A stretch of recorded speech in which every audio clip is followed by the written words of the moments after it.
থেকে 2 সপ্তাহের মধ্যেই এগুলা সে আগের অবস্থায় চলে যেতে পারে।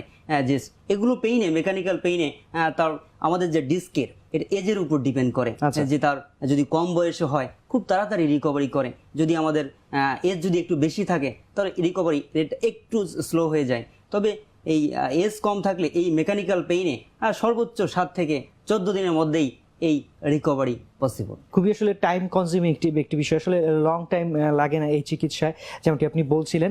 তো জানতে চাইবো এবারে যে বিষয়টি, যে ঘাড় এবং কোমর ব্যথায় রোগীর আপনাদের কাছে আসলে সাধারণত কি কি পরীক্ষা বা কি কি টেস্ট আপনারা রোগীদেরকে বা আসলে করতে সাজেস্ট করেন? জি, এটা আমার একটা রোগী যদি আমাদের কাছে আসে, প্রথমে আমরা তাকে ক্লিনিক্যাল অ্যাসেসমেন্ট করি, ফিজিক্যাল অ্যাসেসমেন্ট করি, যে তাকে আমরা তার হিস্ট্রি নেই, যে তার কী ধরনের সমস্যা হয়েছে, তার কমপ্লেইনগুলো আগে আমরা শুনি। শোনার পরে তাকে আমরা কিছু ফিজিক্যাল টেস্ট করি, যে তার যদি কোমর ব্যথা নিয়ে আসে, কোমর ব্যথা